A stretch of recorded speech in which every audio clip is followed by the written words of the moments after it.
প্রিয় দর্শক, দেশ টিভির নিয়মিত অনুষ্ঠান দেশের কথা দশের কথায় আপনাদেরকে স্বাগত জানাচ্ছি। আমি নজরুল কবির। দর্শক, আপনারা জানেন আমরা এই অনুষ্ঠানে সমকালীন বিভিন্ন বিষয় নিয়ে কথা বলে থাকি। এখন অতিমারি করোনা কাল চলছে। 17 মাসেরও বেশি সময় ধরে বাংলাদেশের সকল শিক্ষা প্রতিষ্ঠান বন্ধ রয়েছে। করোনায় সংক্রমণের হার একটু একটু করে কমার দিকে এখন, এবং সেই সংক্রমণের হার কমা সাপেক্ষে খুব শিগগিরই শিক্ষা প্রতিষ্ঠান খুলে দেওয়ার কথা বলেছেন সরকার প্রধান খোদ প্রধানমন্ত্রী শেখ হাসিনা।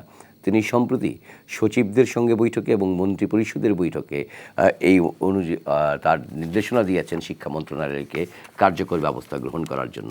ইতিমধ্যে শিক্ষামন্ত্রী জানিয়েছেন যে সংক্রমণের হার 5% হলেই তারা শিক্ষা প্রতিষ্ঠান খুলে দেবেন, এবং একই সঙ্গে জানানো হয়েছে যে দেশের উচ্চশিক্ষা প্রতিষ্ঠানগুলো, বিশেষ করে পাবলিক বিশ্ববিদ্যালয়গুলো আগে খোলা হবে এবং একটু একটু করে, অর্থাৎ সীমিত পরিসরে খোলা হবে যাদের পরীক্ষা চলছে, এবং শেষ বর্ষের ছাত্র যারা, তাদের আবাসিক হলগুলো টিকার আওতায় এনে সেই সমস্ত শিক্ষার্থীদেরকে তারপর খুলে দেওয়া হবে। ঢাকা বিশ্ববিদ্যালয় কর্তৃপক্ষ সম্প্রতি দুটো প্রভোস্ট কমিটির এবং ডিনস কমিটির মিটিং করেছেন। তারা বলেছেন যে 15ই সেপ্টেম্বরের মধ্যে তারা বিশ্ববিদ্যালয়ের আবাসিক হলগুলো বিশ্ববিদ্যালয়ের পঞ্চম এবং অর্থাৎ মাস্টার্স এবং চতুর্থ বর্ষের ছাত্রদের জন্য খুলে দিবেন, এবং তারা 15ই সেপ্টেম্বরের মধ্যে সবাইকে টিকার আওতায় আসতে, অর্থাৎ যে সমস্ত শিক্ষার্থীরা এখনও টিকা গ্রহণ করেননি তাদের সকলকে টিকার আওতায় আসার পরামর্শ দেওয়া হয়েছে, এবং টিকার আওতায় আসলে সেই তথ্যও ঢাকা বিশ্ববিদ্যালয়ের আইসিটি সেলের মাধ্যমে জানানোর জন্য কর্তৃপক্ষ আহ্বান জানিয়েছে শিক্ষার্থীদের প্রতি। এইরকম একটি বাস্তবতায় আমরা আজকে আমাদের আলোচনার শিরোনাম ঠিক করেছি, খুলছে শিক্ষা প্রতিষ্ঠান। এই সংক্রান্ত আলোচনায় আমাদের সঙ্গে আজকে 4 জন অতিথি যুক্ত রয়েছেন। আমাদের সঙ্গে রয়েছেন মাধ্যমিক ও উচ্চ মাধ্যমিক শিক্ষা অধিদপ্তরের মহাপরিচালক অধ্যাপক ডক্টর সৈয়দ মোহাম্মদ গোলাম ফারুক। সঙ্গে রয়েছেন জগন্নাথ বিশ্ববিদ্যালয়ের সাবেক উপাচার্য শিক্ষা বিশ্লেষক অধ্যাপক ডক্টর মিজানুর রহমান। রয়েছেন যশোর শিক্ষা বোর্ডের সাবেক চেয়ারম্যান শিক্ষা বিশ্লেষক অধ্যাপক আমিনুল আলম খান, এবং বাংলাদেশ ছাত্র ইউনিয়নের সভাপতি মোহাম্মদ ফয়জুল্লাহ। আপনাদের 4 জনকেই দেশের কথা দশের কথা অনুষ্ঠানে স্বাগত জানাচ্ছি। আমি আলোচনাটা শুরু করতে চাই অধ্যাপক ডক্টর সৈয়দ মোহাম্মদ গোলাম ফারুক আপনাকে দিয়ে। সেটি হচ্ছে, দীর্ঘদিন যাবৎ আমাদের শিক্ষার্থীরা, বিশেষ করে স্কুল পর্যায়ে যারা রয়েছেন, মাধ্যমিক উচ্চ মাধ্যমিক পর্যায়ে যারা রয়েছেন, তারা এক ধরনের ঘরের মধ্যেই বন্দি জীবন যাপন করতে বাধ্য হচ্ছেন, কারণ করোনার উচ্চ সংক্রমণের জন্য। তো আপনারা কবে নাগাদ স্কুল খুলবেন বলে পরিকল্পনা করেছেন, এবং স্কুলগুলো খোলার উপযুক্ত হয়েছে কিনা? এর উত্তরটা তো আপনি নিজেই দিয়ে দিয়েছেন। আমাদের মাননীয় শিক্ষামন্ত্রীর উক্তি দিয়ে তিনি বলেছেন যে আমরা দুটো ফ্যাক্টর আসলে চিন্তা করি। একটি হচ্ছে আপনি একটু আগে যেটা বললেন যে সংক্রমণের হার, এটা যদি নেমে আসে 5-এর কাছাকাছি বা 5-এর নিচে, সেই ক্ষেত্রে আমরা স্কুল বা শিক্ষা প্রতিষ্ঠান উদ্যোগ নিতে পারবো। আরেকটি হচ্ছে ভ্যাকসিনেশন, এটা আপনি বলেছেন যে ভ্যাকসিনেশনটা যদি একটা রিজনেবল পর্যায়ে আমরা নিয়ে যেতে পারি, সেক্ষেত্রেও শিক্ষা প্রতিষ্ঠান খোলার উদ্যোগ নিতে পারবো। আপনার মনে হয় এইটাই প্রশ্ন ছিল যে কবে আমরা খুলবো, তাই না? জি, এবং একই সঙ্গে হচ্ছে স্কুলগুলো খোলার প্রস্তুতিতে আছে কিনা, সকল শিক্ষক কর্মচারীরা টিকার আওতায় আসলো কিনা, এরকম কোনো তথ্য আপনাদের কাছে রয়েছে কিনা? আমাদের যে প্রস্তুতি, আমাদের যে শিক্ষা প্রতিষ্ঠান খোলার প্রস্তুতি, সেটা বহুবিধ। একটি হচ্ছে যে শিক্ষা প্রতিষ্ঠানগুলো যেন স্বাস্থ্যসম্মত প্রতিষ্ঠানে পরিণত হয় তার উদ্যোগ নেওয়া। সেই উদ্যোগটি আমরা এই বছরের প্রথম দিকে নিয়েছি। আপনি জানেন যে আমরা একটা ডিটেইল পরিকল্পনা দিয়েছি, একটা গাইডলাইন দিয়েছি। সেই গাইডলাইন অনুযায়ী আমাদের শিক্ষা প্রতিষ্ঠানগুলো প্রস্তুত হয়েছে, প্রয়োজনীয় সামগ্রী কিনেছে, এবং কি কি করতে হবে সেই বিষয়ে তারা সম্মত ওয়াকিবহাল আছে। এটি হচ্ছে একটি বিষয়। আর একটি বিষয় হচ্ছে যে আমাদের টিকাটা কি পরিমাণ নিলাম আমরা। আমাদের যে শিক্ষক কর্মচারীর কথা যদি আপনারা বলেন, তাহলে প্রায় সবাই এই টিকাটা নিয়ে ফেলেছেন, শিক্ষক কর্মচারীরা। কিন্তু শিক্ষার্থীদের তো একটি সমস্যা আছে। আপনি একটু বলেছেন যে এখনো সবার বা মাত্র হয়তো নেওয়ার সুযোগ হয়েছে। এটি যদি একটা রিজনেবল পর্যায়ে আসে, তাহলে আমরা এই শিক্ষা প্রতিষ্ঠান খোলার ব্যাপারে উদ্যোগ নিতে পারবো। অনেক ধন্যবাদ সৈয়দ মোহাম্মদ গোলাম ফারুক। আমরা আসবো আবারও আপনার কাছে, কারণ শিক্ষা প্রতিষ্ঠানে বিশেষ করে শ্রেণীকক্ষগুলোর আসন বন্টন কেমন হবে সেই বিষয়গুলো জানার চেষ্টা করব। আমরা এখন একটু অধ্যাপক আমিরুল আলম খান আপনার কাছে আসতে চাই। আপনি দীর্ঘদিন যাবৎ এই শিক্ষার বিষয়ে আপনার পর্যবেক্ষণ আছে, আপনার অনেক পরামর্শ রয়েছে। আপনার কাছ থেকে জানতে চাই যে এখন উচ্চ মাধ্যমিক স্কুল পর্যায় থেকে বলা হয়েছে, প্রাথমিক শিক্ষকদের পক্ষ থেকে প্রাথমিক শিক্ষা অধিদপ্তরের পক্ষ থেকে বলা হয়েছে যে তারা প্রস্তুত রয়েছেন, শুধু প্রধানমন্ত্রীর নির্দেশের অপেক্ষায় আছেন, তারা যখন নির্দেশনা দেবেন তখনও খুলতে পারবেন। কিন্তু আমাদের উচ্চ শিক্ষা প্রতিষ্ঠানগুলো অর্থাৎ বিশ্ববিদ্যালয়গুলোর বাস্তবতাটা কোন পর্যায়ে রয়েছে? সেখানে তো আমরা কি চাইলেই আরও আগে খুলে দিতে পারতাম কিনা? দেখুন, বিষয়টা হচ্ছে যে যারা স্বাস্থ্য বিশেষজ্ঞ আছেন তারা বলছেন যে আমাদের সংক্রমণের হার 5-এর নিচে আসলে এটা খোলা যাবে। সেভাবে মাননীয় প্রধানমন্ত্রী বলেছেন, মাননীয় শিক্ষামন্ত্রী বলেছেন। সেটি একটা খুব ভালো স্ট্যান্ডার্ড ফিক্স করা হয়েছে। প্রশ্ন হচ্ছে যে আমাদের কোন বয়সের ছেলে মেয়েরা স্কুল, কলেজ, বিশ্ববিদ্যালয়ে পড়ে। আমরা জানি যে 25 বছরের ঊর্ধ্বে যাদের বয়স তাদেরকে টিকার আওতায় আনা হয়েছে। অর্থাৎ এখনো পর্যন্ত আমাদের বয়স সীমা এই পর্যায়ে নামিয়ে দেওয়া হয়নি যাতে ছাত্ররা সেই টিকার আওতায় আসতে পারে। আমাদের শিক্ষকগণ টিকার আওতায় এসছেন। মহাপরিচালক মহোদয় যেমন বলছেন যে আমাদের শিক্ষকদেরকে আমরা টিকা দিয়েছি এবং আমরা প্রস্তুত আছি। এদিক থেকে যদি আমরা বিবেচনা করি তাহলে দেখা যাবে যে আমরা শিক্ষকদের দিক থেকে আমাদের প্রস্তুতি সম্পন্ন হচ্ছে, কিন্তু যদি শিক্ষার্থীদের দিক থেকে তাকাই তাহলে আমরা দেখবো যে আমরা যে বয়স সীমা নির্ধারণ করেছি তার মধ্যে আমাদের শিক্ষার্থীরা এখনো আসেননি। এখন যদি ধরা যায় যে আগামী 1 বা 2 মাসের সময়ের মধ্যে আমরা একটা পরিকল্পনার কথা আমরা শুনেছিলাম যে মাসে অন্তত 1 কোটি মানুষকে আমরা টিকা দিতে পারবো। সেখানে আমাদের দুটো সমস্যা আছে। একটা সমস্যা হচ্ছে যে আমরা টিকা উৎপাদন করি না, টিকা আমাদের আমদানি করতে হয়। আমরা যতদূর জানি আমাদের কাছে 1 কোটি পরিমাণের টিকা এখন মজুদ আছে। তার মানে হচ্ছে যে আমরা যদি এই সামর্থ্য অর্জন করি যে মাসে 1 কোটি টিকা দিতে পারবো, তাহলে এই টিকা আমাদের 1 মাসে ফুরিয়ে যাবে। কিন্তু আমরা এটাও জানি যে 1 কোটি টিকা দিতে হলে তাকে আরেকটা ডোজও দিতে হবে। তৃতীয় ডোজের কথা না হয় আমরা বাদই দিলাম। অর্থাৎ আমরা যদি ধরে নিই যে আমরা 2টো ডোজই দিব, তাহলে আমাদের হাতের মজুদ টিকা থেকে আমরা মাত্র 50 লক্ষ লোককে আমরা টিকা দিতে পারি। আমার কাছে এই রকমের কোনো তথ্য নেই যে আমরা যে 50 লক্ষ লোককে টিকা আওতায় আনতে পারবো সেই টিকাদানটা আমরা শিক্ষার্থীদের করবো কিনা। এমনিতেই 18 বছরের নিচে 25 বছরের নিচে কাউকে টিকা দেওয়ার কথা ভাবাই হয়নি এখনো পর্যন্ত দেশে। কিন্তু আমরা জানি যে আমাদের ইউনিভার্সিটিতে যারা পড়ে, বিশ্ববিদ্যালয়ে যারা পড়ে, তাদের অধিকাংশেরই বয়স 25 অথবা 25-এর নিচে থাকে।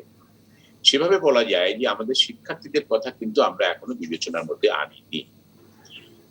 এখন প্রশ্ন হচ্ছে যে আমাদের সামর্থ্য কতটুকু আছে। আমরা তো টিকা উৎপাদন করি না, আমদানি করি। সেই সামর্থ্যের কথাটা যারা স্বাস্থ্য বিশেষজ্ঞ আছেন তারা বলতে পারবেন। যারা আমাদের দেশ চালান, যারা অর্থনীতি নিয়ে কাজ করেন তাদের বলার সুযোগ আছে। আমাদের পাইপলাইনে কি পরিমাণ টিকা আছে সেই তথ্য আমার কাছে নেই। যদি মাননীয় উপাচার্য মহোদয় বলতে পারেন বা আমাদের মহাপরিচালক মহোদয় বলতে পারেন তাহলে তাদের কাছে তথ্য থাকতে পারে। আমার কাছে এই ধরনের তথ্য নেই।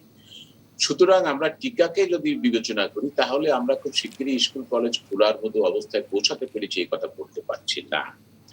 আর যদি এমন ভাবে কথা বলি যে আমাদের দেশে বর্তমানে যে সংক্রমণের হার, সেই সংক্রমণটা অতটা উদ্বেগজনক নয় এবং যেহেতু অপেক্ষাকৃত ভাবে তরুণ বা যুবকরা কম সংক্রমিত হয় এবং যেহেতু শিক্ষকদেরকে আমরা টিকা দিতে পেরেছি, সেহেতু আমরা স্কুল কলেজ খোলার কথা চিন্তা করতে পারি।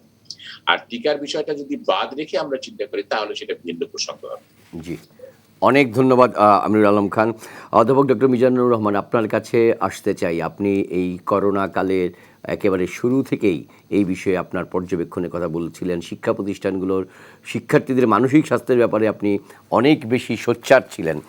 সেই রকম একটি জায়গা থেকে আমাদের কাছে জনস্বাস্থ্যবিদদের যেরকম তারা বলেছেন যে 5% নিচে না আসলে খোলাটা বিবেচনাপ্রসূত হবে না, একই সঙ্গে কিন্তু আজকেও স্বাস্থ্য অধিদপ্তরের পক্ষ থেকে একটি শঙ্কার কিন্তু তারা বলেছেন। সেটি হচ্ছে যে আগামী অক্টোবর নাগাদ ভারতে, পার্শ্ববর্তী দেশ ভারতে তৃতীয় ঢেউ আসার শঙ্কা করছেন ভারতীয় জনস্বাস্থ্যবিদরা। আমরা তো লক্ষ্য করেছি যে ভারতীয় ভেরিয়েন্ট আমাদের এখানে তো একেবারেই কম ছিল, সেই কমেই গিয়েছিল প্রায় যখন শিক্ষা প্রতিষ্ঠান খোলার প্রস্তুতি নেওয়া হচ্ছিল সেই সময়ে। এই ভারতীয় ভেরিয়েন্টের বা ডেল্টা ভেরিয়েন্টের কারণে আমরা আবার মানে দীর্ঘমেয়াদে এই লকডাউনে যেতে হলো, শিক্ষা প্রতিষ্ঠানের ছুটি বাড়াতে হলো। সেই রকম একটি জায়গা থেকে আপনার কাছে জানতে যাচ্ছি, যদি অক্টোবর নাগাদ সেই রকম একটি বাস্তবতা দাঁড়ায় এবং আমাদের শিক্ষা প্রতিষ্ঠানগুলো খোলার ক্ষেত্রে এবং বাংলাদেশে এখন আজকে পর্যন্ত যদি আমি তথ্য নেই, তাহলে শনাক্তের হার আমাদের এখানে নমুনা পরীক্ষার বিবেচনায় 15.12% এখন, অর্থাৎ 15-র মধ্যেই রয়েছে। সেই রকম একটি জায়গা থেকে ধরতে গেলে আগামী 2 মাসে যদি এই হারে কমতেও থাকে, সেইখানেও কিন্তু আবার নতুন করে সংখ্যায় দেখা দিতে পারে এবং সেইখানে কিশোররা শিশুরাও আক্রান্ত হওয়ার ঝুঁকি বেড়ে যায়। আপনার বিশ্লেষণটি শুনতে চাই। না, ধন্যবাদ। প্রথমে আমি বলি, এই এই বিষয়গুলো এত আলোচিত, এতবার কথা বলেছি আমরা নিয়ে, বরং এখন যেটা আমি সুস্পষ্টভাবে বলতে চাই সেটা হচ্ছে প্রাকৃতিক নিয়মে অন্য, এটা বেশি বিজ্ঞান যারা জানে তারা হয়তো সায়েন্টিফিক ব্যাখ্যা দিতে পারবে। প্রাকৃতিক নিয়মে এই সংক্রমণটা কমবে এবং কমে এটা 10-এর নিচে চলে যাবে, এটা নিশ্চিত করে বলা যায়, এটা ওয়ার্ল্ডের অভিজ্ঞতা। কিন্তু এটা যে আবার বাড়বে না এরকম কোনো গ্যারান্টি নেই। আমরা যখন এই সংক্রমণ নিয়ে আলোচনা শুরু করেছিলাম তখন আমাদের স্বাস্থ্য ব্যবস্থা এবং আমাদের এই টিকা এবং টিকা ব্যবস্থাপনার ব্যর্থতা এগুলো বলতে গিয়ে আমরা যখন বিদেশের অনেক উদাহরণ দিতাম যে ওখানে তো অত ভালো অবস্থা থেকেও খারাপ করছে, তখন আমাদের যারা সমালোচক ছিলেন তারা বলতেন কেন আমাদের পার্শ্ববর্তী দেশ কেরালা, এরা তো অনেক শিক্ষণীয় আমাদের জন্য, কেরালায় কিভাবে সংক্রমণ রোধ করলো, কারণ কেরালা আর আমাদের আর্থসামাজিক অবস্থা তো কাছাকাছি, এইসব উদাহরণ দিত। কিন্তু পরে দেখা গেল ভারতবর্ষের সবচেয়ে সংক্রমিত এবং সবচেয়ে দুর্ভাগ্যজনক অবস্থার মধ্যে পড়ছে যে রাজ্যগুলোর মধ্যে কেরালা হচ্ছে একটা।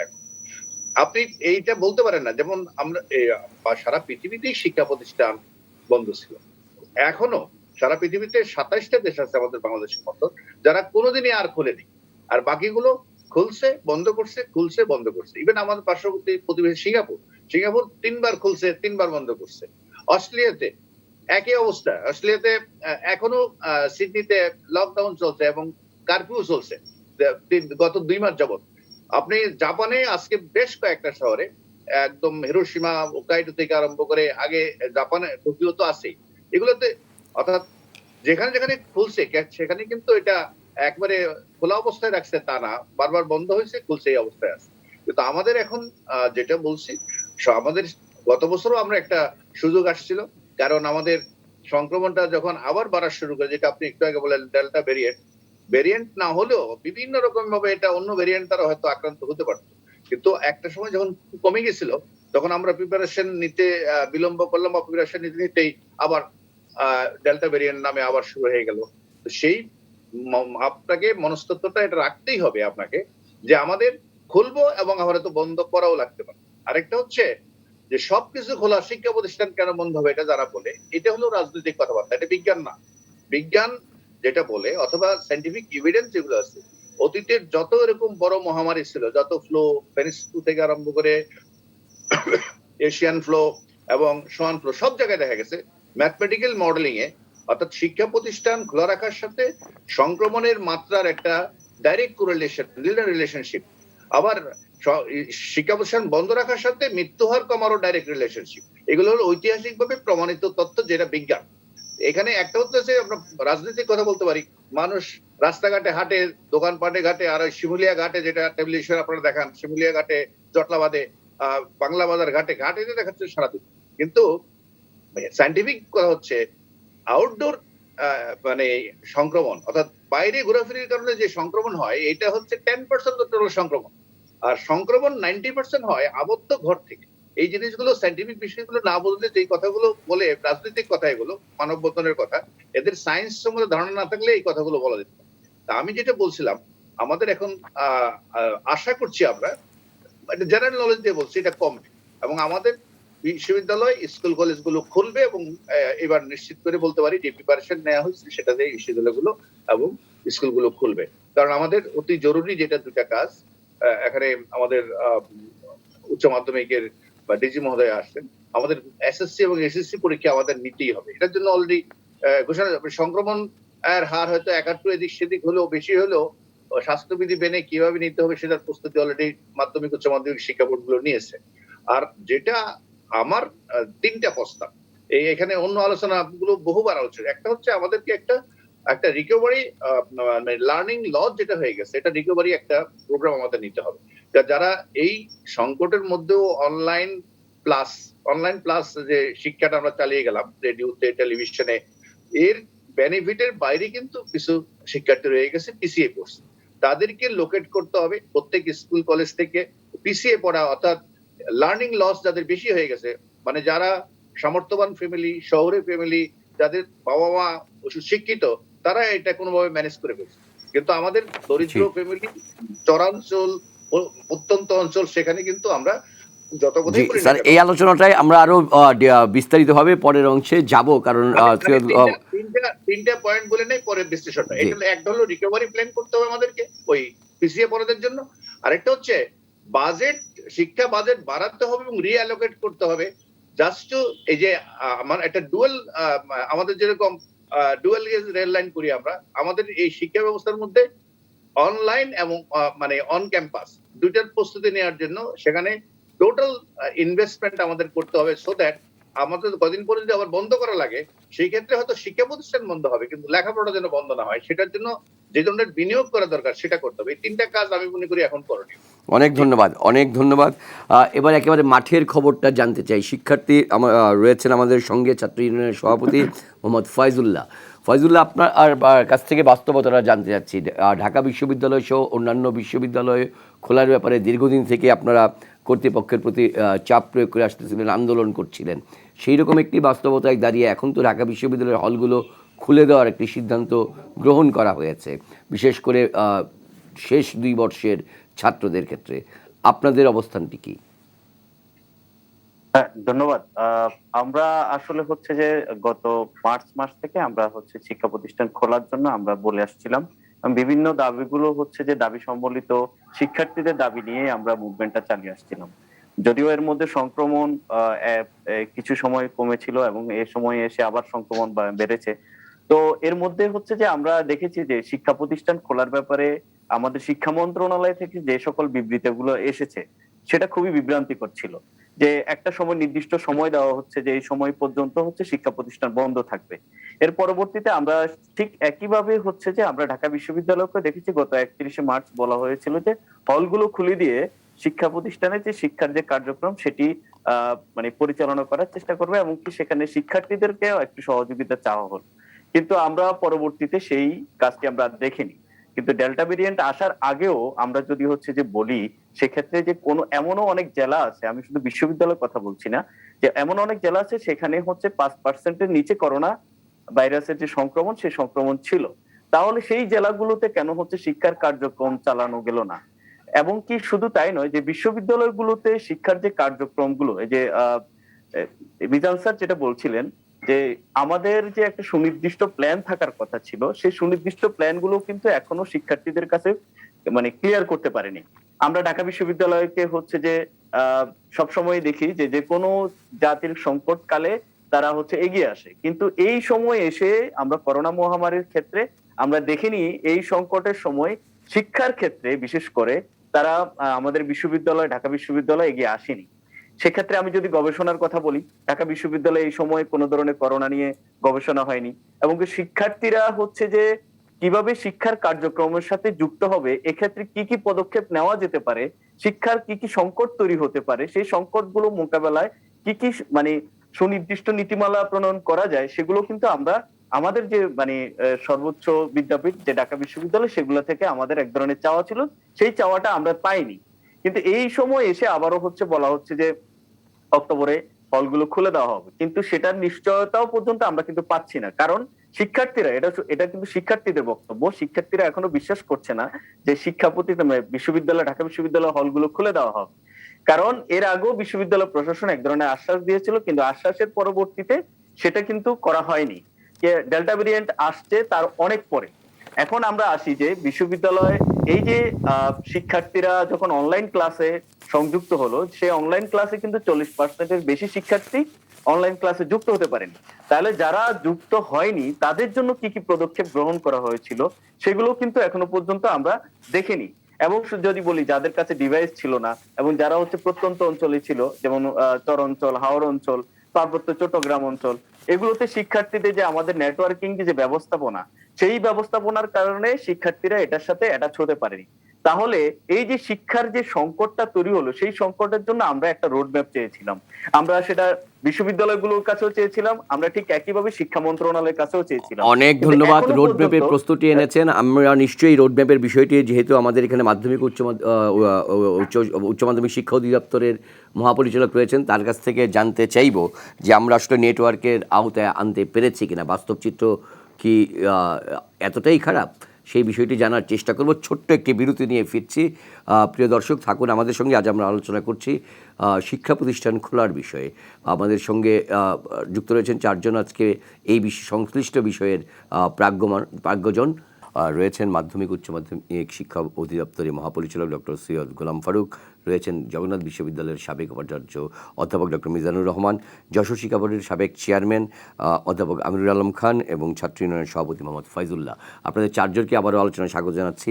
বিরতির আগে সৈয়দ মোহাম্মদ গোলাম ফারুক, আপনার কাছে একটু প্রশ্ন রেখে গেছিলাম, সেই প্রশ্নটি দিয়েই শুরু করতে চাই। যে সেটি হচ্ছে যে আমাদের ছাত্রদের শিক্ষার্থীদেরকে যেই সমস্ত ডিভাইসের কথা বলা হচ্ছে অনলাইন ক্লাসের ক্ষেত্রে, সেখানে অনেকেই প্রায় 40% কথা উল্লেখ করলেন ফয়েজ, যে আমরা এখনও আওতায় আসেনি। কিন্তু সম্প্রতি আমরা জানি সরকার ডিজিটালাইজেশনের সূত্র ধরে যাতে করে ইন্টারনেট সার্ভিস ভালো হয় তার জন্য তার সেই ইন্টারনেট সার্ভিসের অর্থমূল্য অনেক কমিয়ে দিয়েছেন। সেই ক্ষেত্রে বাস্তব চিত্রটা কেমন, এবং একই সঙ্গে জানতে চাই সেটি হচ্ছে আপনারা কিভাবে ক্লাসগুলো নেবেন, শিক্ষার্থীরা শ্রেণীকক্ষে কিভাবে থাকবে, সেই পরিকল্পনার কথাটা আরও একবার দর্শকদের উদ্দেশ্যে যদি বলেন। অনেক ধন্যবাদ। আমি প্রথমে কয়েকটা বিষয় একটু রেসপন্ড করি। যেমন আমাদের আমিরুল আলম খান স্যার বলেছেন একটা বিষয়, এটা হচ্ছে যে 25-এর নিচে নামেনি। এটা ঠিক যে 25-এর পর্যন্ত প্রায় সবাই চলছে। তবে আপনার মাধ্যমে আমি জানাই যে আমাদের স্বাস্থ্যের ডিজি মহোদয়ের সাথে আমার কথা হয়েছে এবং আমরা বলেছি যে 18 বছরের উপরে যারা আছে আমাদের শিক্ষার্থী, তাদের জন্য কোনো ব্যবস্থা করা যায় কিনা তিনি আমাকে আশ্বাস দিয়েছেন এবং উনি বলেছেন যে সেটা করা যাবে। ফলে আমরা আশা করছি যে আমাদের 18 বছরের উপরে অন্তত যারা শিক্ষার্থী আছে তারা এটা পাবে। খুবই সুসংবাদ, খুবই ভালো সংবাদ। আরেকটা যে বিষয় সেটি হচ্ছে যে এখানে আমাদের তরুণ পার্টিসিপেন্ট আছেন, আমাদের ফয়জুল্লাহ আছেন, তিনি কতগুলো বিষয়ের অবতারণা করেছেন, খুব চমৎকার বিষয়। একটি হচ্ছে যে তিনি বলেছেন যে যেসব এলাকায় 5%-এর নিচে আছে সেইখানে করা যায়। এখন সম্ভবত ওইরকম অবস্থা নেই, কিন্তু আমরা যখন সেরকম অবস্থায় ছিলাম তখন আমরা খোঁজার চেষ্টা করেছিলাম যে কোন কোন জায়গায় এরকম পরিস্থিতি আছে। যেমন ধরেন বাঘাইছড়ি, জুরাছড়ি, এরকম খুব রিমোট এলাকাগুলো, সেগুলো যখন আমরা উদ্যোগ নিয়েছি সঙ্গে সঙ্গে আমরা দেখতে পেয়েছি আবার ওখানে সংক্রমণ শুরু হয়ে গেছে। ফলে আমরা ওইদিকে আর যেতে পারিনি। তবে আমরা এরকম যদি হয় আবার আমরা চেষ্টা করতে পারি, যদি এই সিচুয়েশনটা আমাদেরকে আবার ফেভার করে, আমরা আমাদের পক্ষে পারা হয়তো সম্ভব হবে। আরেকটা বিষয় হচ্ছে যে আপনি যেটা বললেন একটু আগে যে অনলাইনে যুক্ত হতে পারেনি, কথাটা সত্যি। আমাদের তো ইনফ্রাস্ট্রাকচারাল উইকনেস আছে। আমরা তো একেবারে আনইন্টারাপ্টেড ইলেকট্রিসিটি সব জায়গায় নেই, আনইন্টারাপ্টেড ইন্টারনেট অ্যাক্সেস সব জায়গায় নেই, অথবা ডিভাইস সবার হাতে নেই। এরকম তো সমস্যা আমাদের কাছে আছে। এবং সেইটা উনি যেটা বলেছেন 40%, এতটা কম হয়তো নয়, কিন্তু সমস্যা আছে। আমাদের এই সমস্যাটা সমাধান করার জন্যই আপনি জানেন যে আমাদের অন্তত উচ্চ মাধ্যমিক এবং মাধ্যমিক পর্যায়ে আমরা অ্যাসাইনমেন্টের ব্যবস্থা করেছি, যাতে এই যেটা ডিজিটাল ডিভাইডের কথা বললেন যে 40% সুবিধা পাচ্ছে, 60% সুবিধা পাচ্ছে না, একটা ডিভাইড হতে পারে। এবং আমরা তো এই ডিভাইড হোক এটা চাই না। আপনি জানেন যে আমাদের মাননীয় প্রধানমন্ত্রী কিন্তু ইকুইটির ব্যাপারে খুব সিনসিয়ার। আমরা কিন্তু ইকুইটির দিকে এগোচ্ছি। ফলে আমরা এইটাকে মাথায় রেখে আমরা এবার অ্যাসাইনমেন্ট চালু করেছিলাম গত বছর নভেম্বর মাস থেকে, এবং সেই অ্যাসাইনমেন্টটি মাধ্যমে আমরা প্রায় 94% শিক্ষার্থীর কাছে পৌঁছতে পেরেছি। জি। তার মানে ওইখানে ডিভাইডটা হয়নি, যেহেতু এখানে ইন্টারনেট লাগে না, ইলেকট্রিসিটি লাগে না। এবং সেই অ্যাসাইনমেন্টের যে ইম্প্যাক্ট, এটাও আমরা খুব ভালো দেখেছি। এটা কেবলমাত্র মানে পারসেপশনের বিষয় নয়, আমরা একেবারে একটা মেথডিক্যাল স্টাডি করে যে ফাইন্ডিংস পেয়েছি, সেই ফাইন্ডিংস দিয়ে আমরা বলতে পারি যে আমাদের শিক্ষার্থীরা তারা স্বশিক্ষায় উদ্বুদ্ধ হয়েছে। আমাদের অ্যাসাইনমেন্টের একটা বড় উদ্দেশ্য ছিল এটা, শুধুমাত্র করোনার চ্যালেঞ্জ মোকাবেলা নয়। আমরা চেয়েছিলাম যে আমাদের শিক্ষার্থীরা যারা স্বশিক্ষায় উদ্বুদ্ধ হয়, এই মুখস্থ নির্ভর শিক্ষা ব্যবস্থা থেকে সরে আসে, সেটা তারা সরে এসেছে। আমরা চেয়েছিলাম আমাদের যেন শিক্ষায় একটু বিকেন্দ্রীকরণ শুরু হয়, অর্থাৎ আমাদের প্রতিষ্ঠানগুলো তারা যেন অনেক দায়িত্ব নেয়, আগের চেয়ে অনেক বেশি দায়িত্ব, যেমন এই মূল্যায়নের ক্ষেত্রে কিংবা এই সেলফ লার্নিংটাকে বাড়ানোর ক্ষেত্রে আমাদের প্রতিষ্ঠানগুলো যেন দায়িত্ব নিতে পারে, সেটা তারা নিয়েছে। এবং সর্বশেষ যেটা বলছি যে এটা হচ্ছে যে আপনি জানেন যে আমাদের লার্নিং আউটকাম বলে একটা কথা আছে, শিখন ফল। এই শিখন ফলটাও আমরা লক্ষ্য করছি যে অনেকাংশে আমাদের শিক্ষার্থীরা এই অ্যাসাইনমেন্টের মাধ্যমে অর্জন করেছে। সামনে ক্লাসরুমের ব্যবস্থাপনাটা কেমন থাকছে? সপ্তাহে কয়দিন স্কুল করতে হবে, সেই বিষয়গুলোকে শিক্ষার্থীদের জন্য, অভিভাবকদের প্রস্তুতির জন্য একটু বলবেন কিনা? এই কথাগুলো তো আমার মনে হয় অনেকেই জানেন। আমরা গত বছর, এই বছর ফেব্রুয়ারি মাসে এটা ব্যাপক প্রচার করেছিলাম। আমরা একটা গাইডলাইন দিয়েছিলাম, বিস্তারিত গাইডলাইন, ক্লাসরুমে কিভাবে সাজানো হবে, কোন বেঞ্চে কতজন বসবে। আমাদের শিক্ষকরা এবং শিক্ষার্থীরা এগুলো জানেন। এই কিভাবে স্কুলে ঢুকবে, কিভাবে সামাজিক দূরত্ব বজায় রাখা হবে ইত্যাদি সমস্ত বিষয়। আপনি যেটা বললেন যে ফেজ বাই ফেজ, আমরা বলেছিলাম যে একবারে সব প্রতিষ্ঠানের সব শিক্ষার্থীকে না এনে আমরা ফেজ বাই ফেজ এই শিক্ষার্থীদেরকে নিয়ে আসবো, সেরকম সমস্ত পরিকল্পনা আমাদের করা আছে। আমরা একটু ফেভারেবল সিচুয়েশন পেলেই আমাদের সেই পরিকল্পনা অনুযায়ী আমাদের শিক্ষা প্রতিষ্ঠান। আপনারা কি এরকম কোনো একটি ধারণা করতে পারছেন কিনা, আপনাদের নানা রকম তথ্য উপাত্ত মিলিয়ে এবং বর্তমানে করোনার যেই সংক্রমণের হার যেরকম জায়গায় আমরা দেখতে পাচ্ছি, এবং আপনি বলছিলেন যে স্বাস্থ্য অধিদপ্তরের মহাপরিচালকের সঙ্গে আপনাদের নিয়মিত যোগাযোগ হচ্ছে, আলাপ হচ্ছে, যে এটি শিক্ষা প্রতিষ্ঠানগুলো যদি বিশ্ববিদ্যালয়ে অক্টোবর নাগাদ খোলার চেষ্টা করা হয়, তাহলে স্কুল কলেজগুলো কি আমরা নভেম্বর নাগাদ খুলতে পারছি কিনা? সেটা তো আমরা তো এটা নিশ্চিত করে তো বলা সম্ভব নয়, এটা আপনি জানেন। এটা কখনোই মানে খুবই আনপ্রেডিক্টেবল একটা সিচুয়েশন, এটা নিশ্চিত করে বলা সম্ভব নয়। তবে এটা নিশ্চিত যে নভেম্বরে আমরা এসএসসি পরীক্ষা নেওয়ার চেষ্টা করবো এবং ডিসেম্বরে এইচএসসি পরীক্ষা নেওয়ার চেষ্টা করবো। যদি পরীক্ষা নিতে না পারি, সেক্ষেত্রে আমরা বলেছি যে সাবজেক্ট ম্যাপিং এর সঙ্গে এই অ্যাসাইনমেন্টের নম্বরটি যুক্ত হয়ে তাদের গ্রেডিং হবে। অনেক ধন্যবাদ। এই নভেম্বর এবং ডিসেম্বরে যদি পরীক্ষা নাও হয়, তাদের শিক্ষা জীবন থেমে থাকবে। অনেক ধন্যবাদ, অনেক ধন্যবাদ অধ্যাপক আমিনুল আলম খান। আপনার কাছে আবার ফিরতে চাই, একেবারে সুনির্দিষ্ট প্রস্তাবনা বা আপনার কোনো পরামর্শ রয়েছে কিনা? কারণ আমাদের আসলেই 17 মাস, মানে প্রায় 2 বছরের কাছাকাছি সময় ধরে শিক্ষা প্রতিষ্ঠান বন্ধ। আজকে পড়ছিলাম ডাক্তার ABM আবদুল্লাহর, বাংলাদেশের একদম প্রথিতযশা চিকিৎসক, প্রধানমন্ত্রীর ব্যক্তিগত চিকিৎসক, তার যে শিশু, তার একটি লেখায় যে গবেষণায় দেখা যাচ্ছে যে বিশেষ করে বাড়িতে যে সমস্ত শিশুরা আছে প্রাথমিক পর্যায়ে বা ধরেন 6-7 পর্যন্ত, সেই সমস্ত শিশুদের মধ্যে মানসিক স্বাস্থ্যের ব্যাপক পরিবর্তন লক্ষ্য করা যাচ্ছে এই ঘরবন্দিকালে। ফলে কোনো না কোনোভাবে তো আমাদের শিক্ষা প্রতিষ্ঠানে ফিরতেই হচ্ছে শিক্ষার্থীদের জন্য, সেটা সপ্তাহে 1 দিন হোক আর 2 দিন হোক। আপনার কোনো পরামর্শ আছে কিনা যে আমরা এই করোনার সঙ্গে তো আমাদের লড়াইটা চালিয়েই যেতে হবে, কিন্তু শিক্ষা জীবন তো আর অনন্তকাল আমরা বন্ধ রাখতে পারবো না? সমস্যাটা তো বৈশ্বিক, সারা পৃথিবী এই সমস্যায় হাবুডুবু খাচ্ছে এবং সকলেই এর সঙ্গে লড়াই করছে। সেই লড়াইতে নানান দেশের নানান রকমের ব্যবস্থা নেওয়া হয়েছে। কোনো কোনো দেশে খোলা হয়েছে, আবার বন্ধ করা হয়েছে, আবার খোলা হয়েছে, আবার বন্ধ করা হয়েছে, আবার হচ্ছে। আমাদের দেশে যেটা হয়েছে, আমরা বন্ধ করার পরে আর খোলার সাহসটা দেখাই। এখন আমাদের কাছে আমি খুব সঠিক পরিসংখ্যান দিয়ে বলতে পারবো না, মোটা দাগে যে তথ্যগুলো আমাদের কাছে আছে সেটা যদি আমরা আলোচনা করি, তাহলে আমরা কি দেখতে পাই। আমি আগে বলেছি, আমাদের দেশের বিশ্ববিদ্যালয়ের যে শিক্ষার্থী, তাদের বয়সের যে লেভেল, সেটা কিন্তু আমাদের 25-এর নিচে। এবং এই গ্রুপকে আমরা টিকার আওতায় আনার কথা এখনো ভাবিনি, অথবা ভাবছি যে আগামীবারে এটা 18-তে নামানো যাবে কিনা। এরকম একটা আলোচনা চলছে, মহাপরিচালক মহোদয় যেভাবে বলছেন, কিন্তু এটা এখনো কার্যকর করা যায়নি।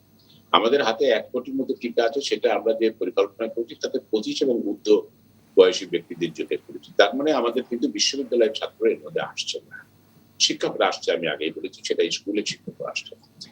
কিন্তু আরেকটা দিক যদি আমরা বিবেচনা করি, সেটা হচ্ছে তরুণ এবং যুব সমাজের মধ্যে কিন্তু করোনার সংক্রমণের হার খুবই কম। এবং আরেকটা বিষয় হচ্ছে, যাদের ভিতরে সংক্রমণের হারটা বেশি তাদের সঙ্গে তারা বাড়িতে তারা থাকছে, একসঙ্গে মেলামেশা করছে। সুতরাং তাদেরকে স্কুল কলেজে আনলে যে খুব ক্ষতি হবে সেটা বোধহয় ঠিক না। যে জায়গাগুলো নিয়ে আমাদের বিবেচনা করার দরকার ছিল, যেমন হচ্ছে যে আমরা অল্টারনেটিভ ডেতে ক্লাস নিতে পারতাম, নিয়ে আমরা তাদেরকে বিভিন্ন ক্লাসরুমে ছড়িয়ে দিতে পারতাম, আমরা তাহলে ফিজিক্যাল ডিস্টেন্সিং যেটা সেটা আমরা মেনটেন করতে পারি।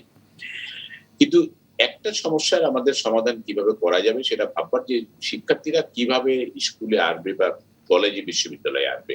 স্কুলের ব্যাপারগুলো অত কঠিন হয় না, কারণ স্কুল এখন প্রতি গ্রামে আছে, তারা পায়ে হেঁটে আসে, তারা সাইকেলে করে চলে আসে। কিন্তু কলেজগুলোর ক্ষেত্রে সমস্যা হয়, তারা হয়তো পাবলিক ট্রান্সপোর্ট ব্যবহার করবে। সেই ক্ষেত্রে আমাদের একটা রিস্ক থেকে যায়, সেটা নিয়ে কিভাবে সমাধান করা যায় সেটা ভাবা যেতে পারে। আমি মনে করি যে আমাদের বর্তমান যে অবস্থা তাতে স্কুল কলেজ খুলে দেওয়া যায় না তেমন নয়, কারণ আমাদের রিস্ক কিন্তু তুলনামূলকভাবে কম। আমাদের কোনো পরিসংখ্যান বলছে না যে 25-এর নিচে বয়সী ছাত্ররা খুব বেশি রকমের ইনফেক্টেড হয়েছে, সেই তথ্য কিন্তু আমাদের হাতে নেই। সুতরাং আমরা যেহেতু শিক্ষকদের আমরা ভ্যাকসিনেশন কমপ্লিট করতে পেরেছি, ছাত্রদেরকে কেন আমরা সেখানে আনতে পারবো, এটা একটা দিক। দ্বিতীয় দিক যেটা আপনি বললেন, যে শিশুদের ক্ষেত্রে যেটা হচ্ছে তাদের মানে মনোবৈকল্যের শিকার হচ্ছে, এটা খুব সঙ্গত কথা, কারণ তারা খেলতে পারছে না, তারা বন্ধুদের সঙ্গে দেখা করতে পারছে না, আনন্দ করতে পারছে না, ঘরের মধ্যে তারা আটকা পড়ে আছে। বিশেষ করে শহরের শিশুদের অবস্থা খুবই খারাপ, গ্রামের সংকটটা এতটা মারাত্মক না, তারা কিন্তু খোলা হাওয়ায় তারা প্রচুর খেলাধুলা করে, কিন্তু শহরের শিশুরা কিন্তু দারুণভাবে এফেক্ট হয়ে যাচ্ছে।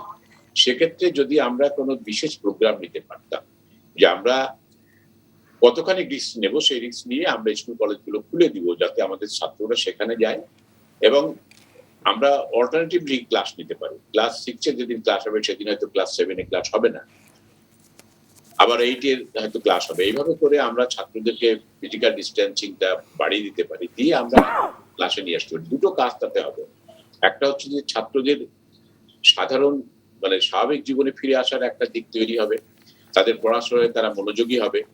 আমরা যতই বলি না কেন আমরা তাদেরকে অ্যাসাইনমেন্ট দিয়েছি, কিন্তু এটা হচ্ছে স্বশিক্ষণের যে বিষয়টা, আমরা একেবারে সেটাকে নাকচ করে দিচ্ছি না, কিন্তু অন ক্যাম্পাস লেখাপড়ার যে সুবিধাটুকু বা ফেস টু ফেস মোডের যে সুবিধাটুকু, সেই সুবিধাটুকু কিন্তু আমরা এর ফলে পাচ্ছি না।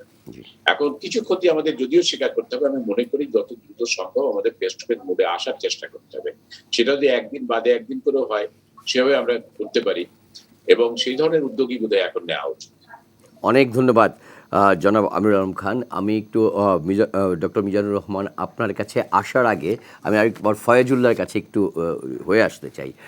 ফয়েজুল্লাহ, জনস্বাস্থ্যবিদদের মধ্য থেকে এখন অনেকেই বলছেন যে কলেজ, অর্থাৎ মেডিকেল কলেজ, তারপরে প্রকৌশল বিশ্ববিদ্যালয়, কৃষি বিশ্ববিদ্যালয় এবং অন্যান্য পাবলিক বিশ্ববিদ্যালয়গুলো বা এমনকি বেসরকারি বিশ্ববিদ্যালয়গুলো প্রাথমিকভাবে তারা আগে খুলে দেওয়ার পরামর্শ দিচ্ছেন, যে সেখানে টিকার আওতায় এনে যদি খুলে দেওয়া হয় ধাপে ধাপে, এবং সেখানে যদি একটু পরীক্ষামূলকভাবে 15 দিন বা 1 মাস পর্যবেক্ষণ করা হয়, তার পরবর্তীতে তারা পরামর্শ দিচ্ছেন কলেজ, স্কুল, প্রাইমারি স্কুল খুলে দেওয়ার কথা। আপনাদের দিক থেকে শিক্ষার্থীরা কেমন ভাবছেন? কারণ অনেক শিক্ষার্থীরা দেখছি আপনারা অবাধে বাইরে চলাফেরা করছেন, সেই জায়গাটা থেকে স্বাস্থ্যবিধি মানার ক্ষেত্রে তরুণদের ব্যাপক অনাগ্রহের জায়গা দেখা যায়।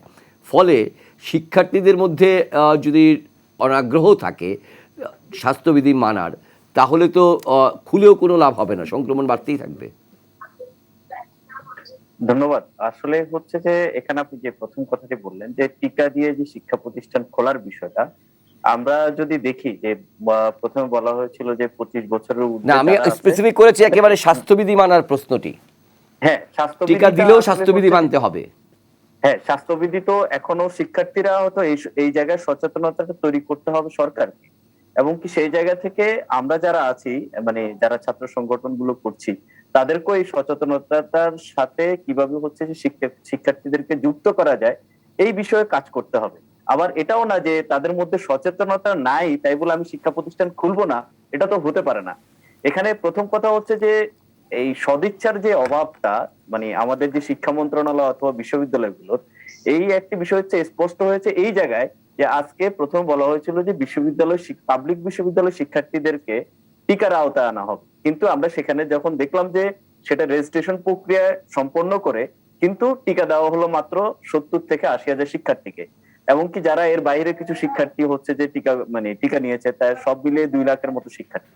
তো পাবলিক বিশ্ববিদ্যালয়ে আমরা জানি প্রায় 6 লক্ষের মতো শিক্ষার্থী আছে। তাহলে এর পরবর্তীতে গণটিকার একটি হচ্ছে যে মহা উৎসবে পরিণত করা হবে, কিন্তু শিক্ষার্থীদেরকে যে টিকা দিয়ে খুলে দিতে হবে শিক্ষা প্রতিষ্ঠান, সেই বিষয়ে আমরা বিশ্ববিদ্যালয় কর্তৃপক্ষের কোন ধরনের আমরা উৎসাহ অথবা কোন ধরনের হচ্ছে সদিচ্ছা আমরা দেখিনি। তো এতে বোঝা যায় যে শিক্ষা প্রতিষ্ঠান খোলার ব্যাপারে তাদের এক ধরনের হচ্ছে যে প্ল্যান আছে সেই প্ল্যান কিন্তু তারা করতে পারেনি, যার কারণে শিক্ষা প্রতিষ্ঠান তারা এখনো পর্যন্ত খুলতে পারছে না। আমি যদি হচ্ছে যে একবারই প্রাথমিক শিক্ষায় যাই, সেখানে বিভিন্ন গবেষণায় বলা হচ্ছে যে প্রাথমিক শিক্ষার ক্ষেত্রে প্রায় 25% শিক্ষার্থী ঝরে পড়ার আশঙ্কা আছে, এবং মাধ্যমিক যে হচ্ছে যে শিক্ষা প্রতিষ্ঠানগুলো আছে সেই শিক্ষা প্রতিষ্ঠানে প্রায় 19% শিক্ষার্থী ঝরে পড়ার আশঙ্কা আছে। তাহলে শিক্ষা প্রতিষ্ঠান আমরা জানি যে কোনো সময় খুলে দিবে, কিন্তু শিক্ষা প্রতিষ্ঠান খোলার পরে যেই সংকটটা তৈরি হবে সেই সংকটটা মোকাবেলা করার জন্য শিক্ষা মন্ত্রণালয় এবং কি যেই শিক্ষা প্রতিষ্ঠানগুলো আছে তাদের পদক্ষেপগুলো কি, এখানে যারা ঝরে পড়বে তাদের জন্য কি কি ব্যবস্থা নেওয়া হয়েছে সেগুলো কিন্তু এখনো পর্যন্ত ক্লিয়ার করা হয়নি। অথবা আমরা হচ্ছে সারা দেশে যদি হচ্ছে আমরা হিসাব করতে যাই যে নন এমপিভুক্ত যে শিক্ষা প্রতিষ্ঠান, আমরা যদি কিন্ডারগার্টেনের কথা বলি, যেখানে বাংলাদেশে প্রাথমিক শিক্ষার 30% হচ্ছে চাহিদা পূরণ করা হয়, সেখানে প্রায় আপনার 65,000 শিক্ষা কিন্ডারগার্টেন রয়েছে, 80 লাখেরও বেশি শিক্ষার্থী সেখানে পড়াশোনা করে, এবং সেইখানে প্রায় 30% শিক্ষার্থী শিক্ষা প্রতিষ্ঠান বন্ধ হয়ে যাচ্ছে, মানে বন্ধ হয়ে যাওয়ার আশঙ্কা করা হচ্ছে। তাহলে সেই শিক্ষা প্রতিষ্ঠানগুলোর শিক্ষার্থীদের জন্য কি ব্যবস্থা নেওয়া হলো, এবং তাদের সেই শিক্ষা প্রতিষ্ঠানগুলোর শিক্ষক কর্মচারীদের জন্য কি ব্যবস্থা গ্রহণ করা হলো, এই ধরনের কোন ধরনের আমরা রোডম্যাপ এখনো পর্যন্ত পাইনি, যার জন্য অনেক ধন্যবাদ। আমরা বলছি না যে শিক্ষা প্রতিষ্ঠান খুলে দিতে হবে, কিন্তু আমরা বলছি যে একটা সুনির্দিষ্ট নীতিমালার মধ্য দিয়ে এসে আপনারা শিক্ষা প্রতিষ্ঠান খুলে দিন। অনেক ধন্যবাদ। রোডম্যাপের প্রসঙ্গ বারবারই এসছে। অধ্যাপক মিজানুর রহমান, আমার যতটুকু মনে পড়ে আপনি প্রায় 1 বছর ধরে এই রোডম্যাপের প্রসঙ্গটি বলে আসছেন। সেই রকম একটি জায়গা থেকে আমরা সময় ফুরিয়ে আসছে আমাদের আলোচনার শেষের দিকে একেবারেই আমরা এই সামনের সময়টায় আমি কয়েকটা জিনিস আমাদের ফয়জুল্লাহ অনেক কিছু আমরা করতে পারি নাই বা করা উচিত ছিল, সেগুলো নিয়ে বোধহয় এখন আলোচনা বহু হয়ে গেছে। আমরা এখন কি করব?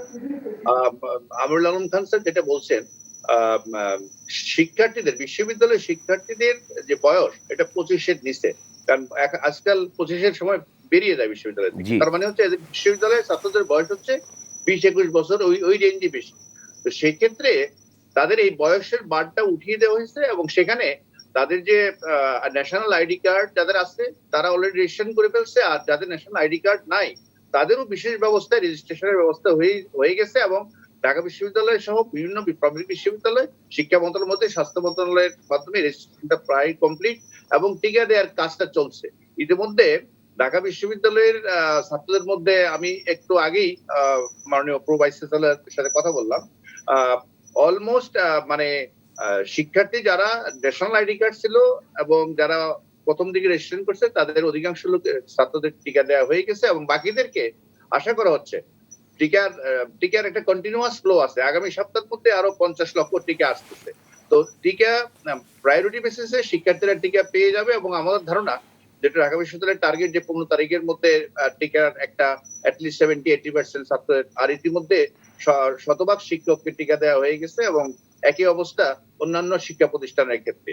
আর যেটা ফয়জুল্লাহ বললো যে ঝরে পড়ার যে ব্যাপারটা 19-27 গবেষণা করে বের করছে সেটা, তো সেটার মধ্যে অনেকটা এত ঢালাও না, কারণ অ্যাসাইনমেন্ট যে পদ্ধতিটা এটা নিয়ে আপনারা সমালোচনা করতে পারেন, কিন্তু অ্যাসাইনমেন্টের এই যে এখন জমা দিচ্ছে এটা আমাদের মাধ্যমিক অথবা কলেজ পর্যায়ে কোনো কোনো ক্ষেত্রে 94%, 96% ছাত্র অ্যাসাইনমেন্ট জমা দিচ্ছে স্কুলে।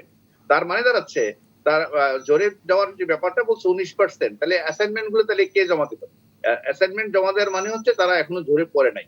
আর যেইগুলো সমস্যা আমাদের ছিল ইন্টারনেটের সমস্যা, যদি বলেন যে ইন্টারনেটের কানেক্টিভিটির সমস্যা, অনেক জায়গাতে ইন্টারনেটের হাই স্পিড ইন্টারনেট নাই, তাহলে আমি যদি বলি এইটাও কোনো সমস্যা না, কারণ আমাদের যারা ঢাকা বিশ্ববিদ্যালয়ে পড়ে তারা কিন্তু ঢাকা বিশ্ববিদ্যালয়ে থাকেও অল্প সংখ্যক। বাকিরা কোথা থেকে আসে? গাজীপুর থেকে আসে, কুমিল্লা থেকে আসে, নরসিংদী থেকে আসে, কেন বলে মানিকগঞ্জ থেকে এসে কিন্তু প্রতিদিন ক্লাস করে জগন্নাথ বিশ্ববিদ্যালয়ে। তার মানে হচ্ছে 50 মাইল 60 মাইল দূরের থেকে এসে প্রতিদিন ক্লাস করে, ঢাকা বিশ্ববিদ্যালয়ে থাকে না। তাহলে আপনার বাড়ি যদি একদম রিমোট অঞ্চলেও হয়, সেখানে হয়তো ইন্টারনেট নাই, কিন্তু আপনার পার্শ্ববর্তী যে উপজেলা শহর আছে এটার দূরত্ব বড়জোর 10 কিলোমিটার, 5 কিলোমিটার।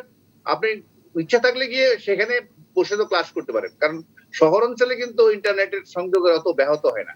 আর ডিভাইস কেনার জন্য বিভিন্ন ইউনিভার্সিটি ইউজিসির মাধ্যমে 8,000 টাকা করে দেওয়ার চেষ্টা করেছিল, অনেকে নিছে, কিন্তু আগ্রহীর সংখ্যা তেমন দেখা যায়নি। আর ইন্টারনেটেরও জন্য বিভিন্ন বিশ্ববিদ্যালয় থেকে ছাত্রদেরকে 200 টাকার প্যাকেজে ভর্তুকি দেওয়া, পুরো টাকা দেওয়া বা অর্ধেক দেওয়া, এই কাজগুলো কিন্তু করা হয়েছে, একদম কিছুই করা হয়নি তা না। আর আমি যেটা এখন বলবো, এই যা আমরা করতে পারিনি সেগুলো নিয়ে এখন আলোচনা না করে ইমিডিয়েট কাজটা হচ্ছে আমাদের কতগুলো, এই যেটা আবারও বলি ডিটেলস করার দরকার একটু। রিকভারি প্রোগ্রামটা হচ্ছে আমাদের যারা আসবে, আমাদের ছাত্ররা ক্লাস করতে আসবে, তাদেরকে একটা জাস্ট ইন টাইম অ্যাসেসমেন্ট করতে হবে। কারা কারা ইন্টারনেটের দূরে ছিল, সুযোগটা পায়নি, তারা পিছিয়ে পড়ছে, তাদেরকে কি করতে হবে? স্পেশাল টেক কেয়ার করতে হবে, যেটাকে আমরা বলি স্টুডেন্ট সাপোর্ট একটা সিস্টেম ডেভেলপ করতে হবে। টিউটোরিয়াল, যেটা আমাদের আমলে ছিল টিউটোরিয়াল ক্লাস, ইউরোপে আমেরিকাতে দেখা গেছে 5 সপ্তাহ টিউটোরিয়াল ক্লাস যদি ক্লোজ সার্কিটে ছাত্রদেরকে পিছিয়ে পড়া অথবা দুর্বল যারা হয়ে গেছে একটু, তাদেরকে যদি আলাদা টিউটোরিয়াল ক্লাস না হয়, 5 সপ্তাহ ক্লাস নিলে তারা 1 বছরের পড়াশোনা কভার করতে পারে। তো সেই দিক থেকে আমাদের এই প্রোগ্রামগুলো এখন নিতে হবে। আর যেটা বহু আগে বলছিলাম, যেটা আজকে আমরুল ইসলাম আলম খান স্যার বললো, এই কথাগুলো আমি 1 বছর থেকে বলছিলাম যে আমাদের মেইন সংক্রমণটা ছিল ঢাকা, গাজীপুর, নারায়ণগঞ্জ, পরবর্তী পর্যায়ে বড় 2টা শহরে, কিন্তু আমাদের গ্রাম অঞ্চলের সংক্রমণ ছিল না। তাহলে আমাদের ইন্টারনেট বা ইন্টারনেট প্লাস যে লেখাপড়ার ব্যবস্থা প্রাথমিক পর্যায়ে, সেটা কিন্তু গ্রামে চালিয়ে নেওয়া যেত, মানে সমস্যা ছিল হয়তো, কিন্তু স্কুলগুলো খোলা রাখা যেত। কিন্তু পরবর্তী পর্যায়ে সংক্রমণ যখন একটা কমিউনিটি ট্রান্সমিশন হয়ে গেল, এটা নিয়ে এখন আর চিন্তা করার সুযোগ নাই। তাহলে আমাদের এখন কি করতে হবে? আমাদের ওই যেটা বহু আগে থেকে বলছিলাম, ওই যে শিডিউল করা, অর্থাৎ আমাদের সপ্তাহে 5টা দিন, 5 দিনের মধ্যে একটা করে ক্লাস আসবে। 1 আসলে আর কোনো ক্লাস আসবে না, এবং 5টা ক্লাসরুম থাকবে প্রাইমারি স্কুলে। ক্লাসের 1 এর যদি 100 জন ছাত্র থাকে, তাহলে প্রত্যেক ক্লাসে 20 জন রুমে 20 জন করে বসবে। আর ওই দিন সমস্ত শিক্ষক, সব শিক্ষক মিলে 1ই পড়াবে। 1 চলে যাবে, আর 1 আসবে না এই সপ্তাহে, আগামী সপ্তাহে আসবে, এরপরের দিন 2 আসবে। আর কি করবে? এই অ্যাসাইনমেন্ট এবং অন্যান্য ব্যাপারে আমাদের প্রাথমিক বিদ্যালয়ের শিক্ষকরা কিন্তু তাদের ছাত্রদের বাড়ির আশেপাশেই থাকে। তারা যদি ব্যক্তিগতভাবে যোগাযোগ করে, সেখানে স্বাস্থ্যবিধির কথা তার মা বাবাকেও বলতে পারে, আর শিক্ষকরা, ছাত্ররা কি পড়াশোনা করতেছে সেটাও বলতে পারে। আমি মনে করি এই কাজগুলো আমাদের এখন করতে হবে। আর আরেকটা হচ্ছে অ্যালোকেশন, যেটা এটা বাড়িয়ে এবং এটাকে একটা কোয়ালিটি খরচ করতে হবে। কোথায়? সেটা হচ্ছে যে আমরা যাতে আবার বন্ধ হয়ে গেলে যেন লেখাপড়াটা বন্ধ না হয়, বন্ধ হয়ে আমার বাড়িতে চলে আসবো, কিন্তু এই ডিভাইস এবং ইন্টারনেটের যে সীমাবদ্ধতা, প্রযুক্তির যে মানে বৈষম্য, এটা দূর করার জন্য আমরা কি করলাম? আমরা অতি দ্রুত সবগুলা জেলা হাসপাতাল, উপজেলা হাসপাতালে কেন বলা হয়, সেন্ট্রাল অক্সিজেন সিস্টেম চালু করলাম, 4,000 ডাক্তার নিয়োগ করলাম, 8,000 নার্স নিয়োগ করলাম। এটা করলাম না? একই কাজ আমাদের শিক্ষা খাতে করতে হবে। এই যে কিন্ডারগার্টেন অনেক স্কুল আছে যেগুলো হয়তো আর চলবে না, আর অভিভাবকও আছে যাদের পক্ষে এখন আর প্রাইভেট স্কুলে পড়াইতে পারবে না। আমাদের যে সরকারি প্রাথমিক বিদ্যালয়গুলো আছে শহরের অঞ্চলে, এগুলোতে আসলে ছাত্রই নাই। এই যে আমার বাসার সাথে শহীদ আমিনুদ্দিন প্রাইমারি স্কুল, অর্থাৎ আমার বাসার 1 প্লট পিছনে, এখানে 200 জন শিক্ষার্থী ব্যবস্থা আছে পড়ার, কিন্তু আমি দেখছি এটাতে 40-50 জনের বেশি ছাত্র হয় না, কারণ কেউ এই সরকারি প্রাথমিক বিদ্যালয়গুলোতে ওইভাবে ছাত্র অভিভাবক দিতে চায় না। কিন্তু এখন এখানে আমার ধারণা অনেকেই, অর্থাৎ প্রাইভেট স্কুলগুলোতে যে টিউশন ফি আছে, মানুষের দারিদ্র অবস্থা অথবা আয় রুজি কমে যাওয়ার কারণে তারা এখন ওটা অ্যাফোর্ড করতে পারবে না। আমাদের সরকারি প্রাথমিক বিদ্যালয়গুলোতে ডাবল শিফট চালু করতে হবে, অতিরিক্ত শিক্ষক নিয়োগ দিতে হবে এবং যেখানে যেখানে আমাদের এমপিওভুক্ত অনেক স্কুল ধন্যবাদ। আছে সেগুলোতেও আমাদের এই ক্লাসরুম গুলোর ইন্টারনেট সুবিধা এবং বিশেষ করে প্রযুক্তির সুবিধা কাজে লাগিয়ে যাতে ওই একই প্রক্রিয়ায় স্বাস্থ্যবিধি মেনে ডিস্টেন্স মেনটেন করে শিডিউল করে, জি। অর্থাৎ করোনা যদি আবারও আসে, অর্থাৎ আবারও যদি সংক্রমণ করে, তবু যেন আমাদের পড়ালেখাটা বন্ধ না থাকে, সেই জন্য আমাদের এখনই পরিকল্পনা করতে হবে। অনেক ধন্যবাদ ডক্টর মিজানুর রহমান, একেবারে যে অনেক ধন্যবাদ। আপনি একেবারে বিস্তারিত বলে দিয়েছেন। খুবই শেষ মুহূর্তে যে খুব গুরুত্বপূর্ণ প্রশ্ন বলেছেন যে প্রয়োজনে প্রাথমিক জায়গায় দ্বিতীয় শিফট চালু করার প্রশ্নের কথা বলেছেন। যারা ঝরে পড়ার শঙ্কা থাকবে, বিশেষ করে কিন্ডারগার্টেনে যে সমস্ত শিক্ষার্থীরা পড়তেন, অনেক কিন্ডারগার্টেন বন্ধ হয়ে যাবে, তাদেরকে আশপাশের সরকারি প্রাইমারি স্কুলগুলোতে কীভাবে গ্রহণ করা যায় সেটি নিয়েও নিশ্চয়ই নতুন করে নীতিমালার জায়গাটাও ভাবতে হবে। আমি একেবারেই শেষ পর্যায়ে আবারও শেষ করতে চাই ডক্টর সৈয়দ মোহাম্মদ গোলাম ফারুক আপনার বক্তব্য দিয়ে, যে আসলে বাংলাদেশে ব্যাপক সংখ্যক মানুষ এখন অপেক্ষায় আছে, অনেকটা বলা চলে হাঁসফাঁস করছে অভিভাবকরা, শিক্ষার্থীরা, যে কবে তারা আসলে যেতে পারবে। আমরা শেষ পর্যন্ত এই পরিস্থিতিটি উতরাতে পারবো কিনা এবং স্বাস্থ্যবিধি মানার ক্ষেত্রে অভিভাবক এবং শিক্ষার্থীদের ব্যাপারে আপনাদের কোনো কল আছে কিনা, আপনাদের কোনো আহ্বান আছে কিনা, একদম অল্প সময়ে বলতে হবে। যে অল্প সময় আমি এই প্রশ্নটা তো আমরা আলোচনা করেছি, ফলে এই প্রশ্ন মনে হয় আলোচনা করার কোনো অর্থ নেই যে কবে খুলবে, এটা আনপ্রেডিক্টেবল সিচুয়েশন। না, খোলার প্রশ্ন বলি না, আহ্বান আছে কিনা। আহ্বান তো আছেই, সেটাই বলছি। তো আমরা যেটা বলছি যে এই যে এতক্ষণ যে আলোচনাগুলো হলো, যেমন ঝরে পড়ার বিষয়টি, এটি এখন মানে মাপা খুব কঠিন। আপনার যদি স্কুল না খুলে আপনি বুঝতে পারবেন আসলে কতটা ঝরে পড়েছে। আর একটু আগে আমাদের মিজানুর রহমান স্যার বললেন যে এটা আমাদের যে অ্যাসাইনমেন্ট, তার যে পার্টিসিপেশন, এটা প্রমাণ করে না যে এত বেশি ঝরে পড়েছে। আরেকটা বিষয় হচ্ছে যে আমরা অ্যাসাইনমেন্ট চালু করার সময় আমরা দেখেছি যারা অন্য কাজে চলে গিয়েছিল বা লেখাপড়া বন্ধ করে দিয়েছিল, তারা আবার অনেকেই লেখাপড়ায় ফিরে এসেছে। এখন আমরা যে বিষয়টা আপনি যেটা বলেছেন আহ্বান, সেই আহ্বানটা যেটা জানাতে চাই সেটি হচ্ছে যে আমাদের পরিস্থিতি যাই হোক না কেন, এটা আনপ্রেডিক্টেবল একটা সিচুয়েশন। আমরা স্কুল খুলতে পারি বা না পারি, আমাদের করোনা যাক বা না যাক, আমাদের শিক্ষার্থীদের লেখাপড়া, শিক্ষা জীবনকে অব্যাহত রাখতে হবে। এটা স্কুলে গিয়ে হোক কিংবা স্কুলে না গিয়ে হোক, এটা আমাদেরকে করতেই হবে। এবং সেইভাবেই আমাদের মাইন্ডসেট, আমাদের প্রস্তুতি ইত্যাদি নিতে হবে। এবং আপনারা জানেন যে আমরা এই সময়ের মধ্যে যে অ্যাসাইনমেন্টের কথা বললাম, সেই অ্যাসাইনমেন্টটা খুব গুরুত্বের সঙ্গে নেওয়া উচিত এই কারণে যে অ্যাসাইনমেন্টটি বেশিরভাগ শিক্ষার্থীর কাছে পৌঁছে যাচ্ছে এবং এর ইম্প্যাক্ট খুব ভালো বলে ইতিমধ্যে প্রমাণিত হয়েছে। এবং এর মধ্য দিয়েই আমরা যে একটা শিক্ষায় একটা বড় পরিবর্তন আনার কথা বলছিলাম, সেই বড় পরিবর্তন আনার একটা বড় সুযোগ এখানে তৈরি হয়ে গেছে। ফলে যদি আমাদের অভিভাবকরা বা আমাদের যারা শিক্ষা সংশ্লিষ্ট অন্যান্য ব্যক্তিরা মনে করেন যে আমরা আবার করোনা পূর্ব শিক্ষা ব্যবস্থায় ফিরে যাব, সেইটা মনে করা মনে ঠিক হবে না। সেই আমাদেরকে নতুন পরিস্থিতির সঙ্গে, নতুন পরিস্থিতির জন্য নিজেদেরকে তৈরি করতে হবে, অ্যাডাপ্ট করে নিতে হবে। আমাদের এই টিভি ক্লাস বলেন, অনলাইন ক্লাস বলেন, এই অ্যাসাইনমেন্ট বলেন, এগুলোর সঙ্গে খাপ খাইয়ে নিতে হবে। একই সঙ্গে আপনাদের কাছে আরেকটা ছোট্ট করে একটা প্রশ্ন, শুধুমাত্র এক বাক্যে আপনার উত্তর চাই, যে এই যে বিষয়গুলোর কথা বলছেন সেখানে তো অভিভাবকদের মোটিভেশন অনেক বেশি জরুরি। ফলে শিক্ষা প্রতিষ্ঠান খোলার সিদ্ধান্ত নেওয়ার পর প্রথমেই আগে অভিভাবকদের সঙ্গে শিক্ষা প্রতিষ্ঠানগুলো বসবেন কিনা, তাদেরকে মোটিভেটেড কোনো ক্লাস বা অভিভাবকদের সঙ্গে কোনো বৈঠকের উদ্যোগ গ্রহণ করবেন কিনা। যে এটা খোলার পর নয়, আমরা এটা এখনই উদ্যোগ গ্রহণ করছি। আমরা যতগুলো কাজ করছি, যেমন ধরেন অ্যাসাইনমেন্ট করছি, অভিভাবকদের জন্য আমরা আলাদা একটা চিঠি দিচ্ছি অভিভাবকদেরকে, তাদেরকে কি করতে হবে সেই বিষয়ে তাদেরকে বলা হচ্ছে। এবং আমাদের শিক্ষা প্রতিষ্ঠান প্রধানরা তারা অভিভাবকদের সাথে মিটিং করছেন, ফলে অভিভাবকদের সঙ্গে ইন্টারাকশনটা আমাদের এখনই শুরু হয়ে গেছে। আমরাও মনে করি যে অভিভাবকরা যদি এখানে ইনভলভ না হন, তারা যদি অ্যাক্টিভলি পার্টিসিপেট না করেন, তাহলে এই সময়ে আমরা আমাদের শিক্ষার্থীদের শিক্ষা জীবনকে অব্যাহত রাখতে পারবো না। অনেক ধন্যবাদ। আমি একটু বলি যে আমি আপনার মাধ্যমে একটু অভিভাবকদের ধন্যবাদ জানাই যে তারা ইতিমধ্যে অনেক এগিয়ে এসেছেন, তারা অ্যাক্টিভলি এই অ্যাসাইনমেন্ট বা অন্যান্য কার্যে পার্টিসিপেট করছেন এবং এগুলোকে সফল করে তুলছেন। অনেক ধন্যবাদ অধ্যাপক ডক্টর মিজানুর রহমান, অধ্যাপক আমিরুল আলম খান, মোহাম্মদ ফজলুল। একটা সেন্টেন্স বলি, আমাদের বিশ্ববিদ্যালয়ের যে 40% ছাত্র বা ইন্টারনেটে আসতে পারে না, এটার তথ্যটাও ঠিক না। সমাজবিজ্ঞান বিভাগে এই গত 2 সপ্তাহ আগে অনলাইনে পরীক্ষা হয়েছে, সেখানে মানে 200 জন ছাত্রের মধ্যে 198 জন উপস্থিত ছিল। তো জি। আমি মনে করি আর কি এটা এই আমাদের একটা ডাবল সুইচ সিস্টেম, অর্থাৎ আমরা ক্যাম্পাসে আসবো, কিন্তু প্রয়োজনে আমরা সাথে সাথে আবার যদি বন্ধ করতে হয়, কিন্তু আমাদের পড়ালেখাটা বন্ধ হবে না, সেরকম একটা প্রস্তুতিটা আমাদের নিতেই হবে এবার। জি জি জি, অনেক ধন্যবাদ অধ্যাপক আমিনুল আলম খান, মোহাম্মদ ফয়জুল্লাহ, আপনাদেরকে কৃতজ্ঞতা জানাচ্ছি। এই গভীর রাত্রে আপনারা আমাদেরকে সময় দিয়েছেন। একেবারেই আমার হাতে সময় নেই, কিছুটা সময় অতিরিক্ত হয়ে গেছে, সেই কারণে আজকে আর কথা বলা গেল না। তবে প্রিয় দর্শক, আপনারা শুনছিলেন যে শিক্ষা সংশ্লিষ্ট চারজন প্রাজ্ঞ মানুষের বক্তব্য। যত শঙ্কাই থাকুক না কেন, আমাদেরকে এই শঙ্কার সঙ্গে বসবাস করতে হবে।